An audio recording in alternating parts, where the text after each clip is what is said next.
ذمہ داری نہیں چاہیے.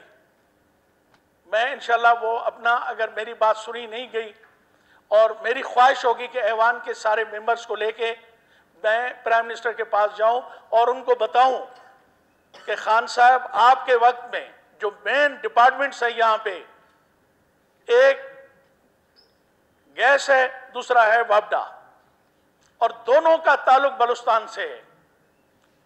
پچھلے 50 سال سے ہمارا خون جلتا رہا ہے اور پاکستان کی معیشت کا پہیہ چلتا رہا ہے، مگر اب آپ لوگوں نے ہمیں کافوں پہ لے آئے، فاقوں پہ لے آئے، کیونکہ پوری معیشت ہماری جو ہے بلوچستان کی وہ صرف اور صرف وابڈا کے اوپر ہے، ٹویل پہ ہے، ایگریکلچر پہ ہے. اگر آج ہماری یہ صورتحال ہے کہ 18 گھنٹے جہاں میں خود بیٹھا ہوں ہمیں بجلی نہیں ملتی، اگر ملتی بھی ہے تو پھر ایک فیز وہ ختم کر دیتے ہیں. جب ان سے بات کریں، چیئرمین کیسکو سے بات کریں، سیکریٹری اور منسٹر صاحب کو تو پتہ ہی نہیں ہے کہ بلوچستان بھی پاکستان کا کوئی صوبہ ہے. ان کو تو صرف ایک چیز کا صرف پتہ پڑتا ہے کہ بلوچستان سے گیس کتنی نکلی. میں ان کو بتانا چاہتا ہوں کہ پچھلے 60 کی دہائیوں سے یہ گیس کہاں سے نکلتی رہی. آج کہتے ہیں کہ جی سندھ میں گیس زیادہ نکل رہی ہے، سوئی کے کنویں جو ہے خشک ہو رہے ہیں. یہ فگرز کس نے دیے؟ کون سا عالمی ادارہ آیا؟ کون سے ایسے لوگ آئے جنہوں نے یہاں پہ سروے کی ہے کہ بلوچستان کا گیس کم ہوا ہے؟ مجھے تو اس کمی پہ بھی شک ہے کہ یہ ہمیں ہماری صحیح فیکٹس فگر نہیں دیتے، ہمیں صحیح رائلٹی نہیں دیتے. اگر سوئی کے لوگوں کو 60 سال سے مطمئن کیا گیا ہوتا، 40 سال سے مطمئن کیا گیا ہوتا، تو آج سارے وہ بلوچ جن کے علاقوں میں وہ گیس ہے وہ خود جا کے گیس اور وابڈا والوں کے ساتھ کھڑے ہوتے. کسی کو جرت نہ ہوتی کہ وہ پائپ لائن کو پنچر کرتا یا کسی سرکاری انسٹالیشن کو وہ بند کرتے، وہ خود اس کے محافظ بن کے کھڑے ہو جاتے. مگر اب کیونکہ پتہ ہے بلوچستان کے لوگوں کو کہ ہمیں یہاں سے کچھ نہیں ملنا ہے، اب یہ بیٹھے ہوتے ہیں گیس کی بات کرتے ہیں. نوازادہ گورام نے ابھی شاید اٹھ کے چلے گئے، ان کے پاس ٹائم نہیں ہے، بہت مصروف لوگ ہیں. میں کہتا ہوں کہ سوئی گیس نکل رہی ہے، وہاں کیوں پاور جنریشن کا ایک چھوٹا سا یونٹ نہیں لگاتے تھے؟ کم سے کم دیرہ بگٹی کو ڈسٹرکٹ کو تو کم سے کم بجلی مہیا ہوتی. مگر سر یہاں پہ فیڈرل سیکریٹریز، فیڈرل منسٹرز، وہ نہ ہم بلوچستان کو بلوچستان سمجھتے ہیں، نہ اس ملک کا حصہ سمجھتے ہیں، اور نہ اس کی اہمیت وہ جانتے ہیں. ان کے اہمیت میں آج کہتا ہوں، برملا کہتا ہوں، یہاں پہ پرائم منسٹر کو کہتا ہوں کہ وہ سروے کرائیں کہ ہزارہ ڈسٹرکٹ میں کتنے ولیجز کو اور کتنے پرسنٹ پاپولیشن کو وہاں پہ گیس اور بجلی مل چکی ہے. مگر یہاں ہمیں کوئی نہیں پوچھا جاتا. یہاں جس طرح ابھی اس پورے ہاؤس نے کہا کہ بورڈ یہاں بنایا گیا ہے، کس سے پوچھا گیا ہے؟ میں آپ کے سامنے بیٹھا ہوں، مجھے پتا تک نہیں، مجھے اس وقت پتا پڑا جب نوٹیفیکیشن ہو گیا. اور مجھے یہ بھی پتا ہے کہ یہ کس طرح بنا اور کس سفارشوں سے بنا اور کتنی انویسٹمنٹ کے بعد یہ بنا ہے. خان صاحب، ہم آپ کو دعوت دیتے ہیں، لاکھوں لوگوں نے آپ کو ووٹ دیا ہے بلوچستان کے، آپ نے ہم سے وعدے کیے تھے، آپ نے ہم سے پرومسز کیے تھے.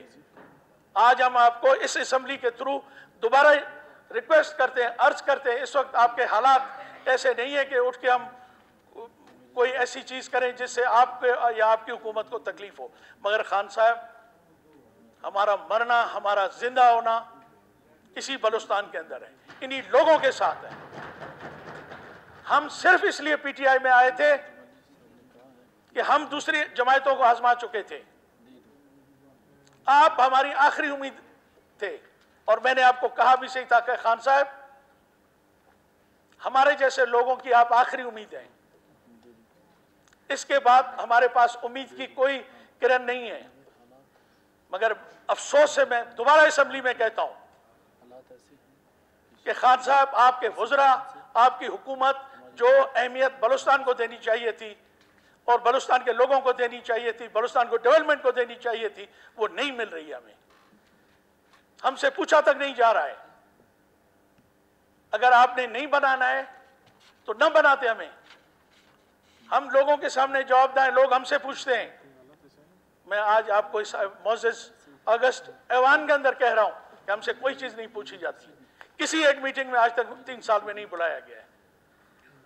ہم منتخب نمائندے ہیں، ہم کسی سے مانگ کے ووٹ نہیں آئے، نہ ہم پاؤں کے اور ہاتھوں کے ووٹ لگا کے اسٹیمپ لگا کے چوری کر کے مینڈیٹ نہیں لے کے آئے، ہم اپنے عوام سے مینڈیٹ لے کے آئے، اور ہمیں فخر ہے کہ 9 دفعہ میں اپنے عوام نے اسمبلیوں میں بھیجا۔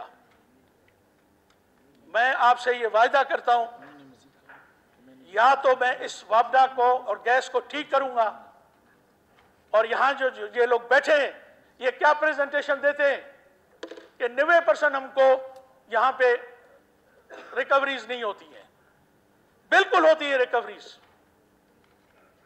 یہ چیف سے لے کے چیئرمین کیسکو سے لے کے سیکرٹری وابڈا تک یہ پیسے وہاں تک جاتے ہیں۔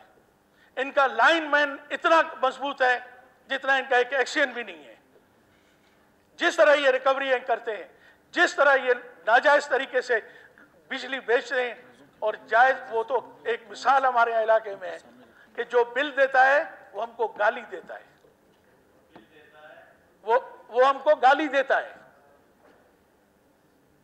تو آپ اندازہ خود کر لیں کہ آپ جا کے کسی کو گالی دے تو اس سے کیا امید رکھیں گے؟ وہ کہتے ہیں ڈائریکٹلی ہم سے ڈیل کرو۔ خان صاحب، یہ جتنے لاسز، لائن لاسز ہوتے ہیں بلوچستان کے عوام کے لوگ دیتے ہیں، مجھے گلا تو جام صاحب سے بھی ہے کہ جام صاحب نے بھی آج تک ایک دن بھی بیٹھ کے وابڈا کے بارے میں، یہاں کے مسائل اور ایشوز کے بارے میں ہم سے بات نہیں کی ہے۔ جام صاحب کا بھی فرض بنتا ہے، چیف ایگزیکٹو ہے صوبے کا، کیوں خان صاحب سے بات نہیں کرتے؟ کیوں مرکز سے بات نہیں کرتے؟ کیوں ایک نالائکوں کا ایک ٹولہ اور نااہل لوگوں کو بلوچستان میں بٹھایا ہوا ہے؟ میں نے آفر کی تھی چیئرمین کیسکو کو، اور یہ بات میں نے منسٹر کو بھی کہی تھی کہ یار آپ کہتے ہیں نا 90% لائن لاسز ہیں، آپ ایک کام کریں۔ میں نے کہا مجھے آپ 50% پہ ایٹ سورس آپ میٹر لگائیں گریڈ اسٹیشن سے، اور میں لکھ کے آپ کو بینک گارنٹی دیتا ہوں 50% آپ مجھ سے لے لیں۔ مگر وہ ان کو قابل قبول نہیں ہے، کیونکہ ان کے گھر، ان کے کچن، ان کی عیاشی ہیں، وہ کہاں سے چلیں گی؟ آج میں 3 سال کے بعد مجبوراً آج اس ہاؤس کے اندر مجھے بولنا پڑ رہا ہے، اور میں یہ آپ کو بتا رہا ہوں، عید کے بعد اگر آپ میں بھی کوئی ہمت ہے میرے ساتھ چلیں، اگر ہماری بات مانی گئی تو ٹھیک ہے، نہیں مانی گئی تو یہ میں ہاؤس کے اندر پرومس کر کے آتا ہوں کہ میں وہاں انشاءاللہ اپنی یہ جو ایڈوائزری مجھے ملی ہوئی ہے یا اسپیشل اسسٹنٹ ہے، میں وہاں ریزائن دے کے پھر انشاءاللہ میں بلوچستان آؤں گا اسے اسمبلی میں۔ تو میں اس ہاؤس کے تھرو آپ سے ریکویسٹ کرتا ہوں، میں جاؤں گا، میں پرائم منسٹر کے پاس یہ جو یہاں آج ہمارے ممبران نے جن خیالات کا اظہار کیا ہے، یہ اٹھا کے میں انشاءاللہ کنوے کروں گا اپنی حکومت کو، وزیر اعظم صاحب کو۔ اگر ہماری سنی گئی تو انشاءاللہ تعالی آپ کے یہ مسائل حل ہوں گے، انشاءاللہ آپ کو بجلی بھی پہنچے گی اور آپ کے مسائل بھی حل ہوں گے۔ نہیں ہو سکے تو پھر میں آپ کے ساتھ کھڑا ہوں گا، وابڈا کی یہاں بیٹھ کے اس کو ڈیفینڈ نہیں کروں گا۔ بہت بہت شکریہ۔